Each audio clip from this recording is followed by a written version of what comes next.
충만하게 임하신 성령님, 오순절에 주님의 명령을 따라 예루살렘에 모여 기도에 힘쓰던 120명의 제자들은 모두 성령 충만함을 받았습니다.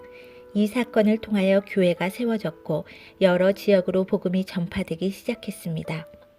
부활하신 예수님은 40일 동안 제자들에게 하나님 나라의 일을 가르치셨고 그 일은 성령의 권능을 받으면 성취되리라고 말씀하셨습니다. 성령은 구원의 자리에 온 인류를 불러들이기 위해 이 땅에 오셨습니다. 침체돼 있던 제자들은 성령 충만함을 받은 뒤 용기를 얻어 담대하게 복음을 전했습니다. 예수님의 말씀대로 영혼 구원의 열매가 맺히면서 이 땅에 하나님 나라가 세워지기 시작했습니다. 성령은 그때처럼 지금도 우리를 감동하여 일하게 하십니다. 우리는 왜 성령 충만함을 받아야 할까요? 첫째, 성령 충만은 주님의 약속이기 때문입니다. 예수님은 승천하시기 전 제자들에게 너희는 예루살렘을 떠나지 말고 아버지의 약속을 기다려라. 너희는 여러 날이 되지 않아서 성령으로 세례를 받을 것이다. 라고 말씀하셨습니다. 제자들은 이 약속을 붙들고 함께 기도하며 기다렸습니다. 그리고 오순절 절기에 한 곳에 모여 있던 제자들은 성령의 충만함을 받았습니다. 성령은 오셔서 하나님의 백성들을 모아 주님의 몸된 교회를 세우셨습니다. 성령은 우리로 하여금 예수님을 믿고 구원받게 하십니다. 사도 바울도 성령으로 아니고서는 누구든지 예수를 주시라 할 수 없다. 고린도전서 12장 3절 말씀이라고 했습니다. 그러므로 구원을 받고 하나님의 백성으로 살아가려면 성령으로 충만해져야 합니다. 성도에게 성령 충만은 필수입니다. 둘째, 충만함을 입어야 일할 수 있기 때문입니다. 오순절에 모여있던 120명의 제자들은 강풍과 함께 불같이 임하신 성령의 초자연적인 역사를 경험했습니다. 성령 충만해진 그들은 다른 언어들로 말하기 시작했습니다.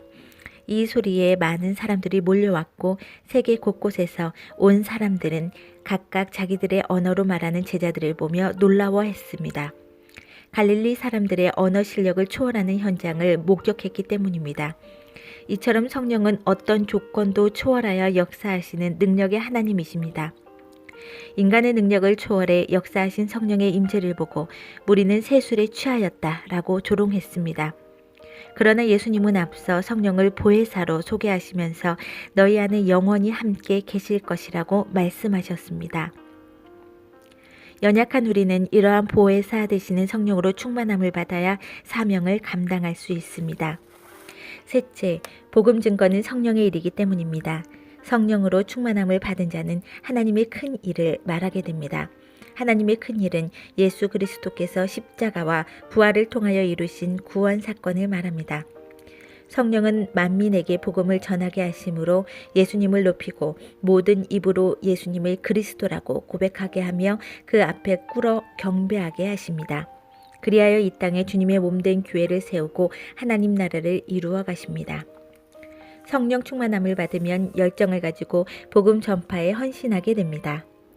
오순절에 성령을 받은 사도들은 여러 나라에서 온 사람들에게 복음을 전했고 그날 그 자리에서 세례를 받은 사람은 3,000명이나 되었습니다.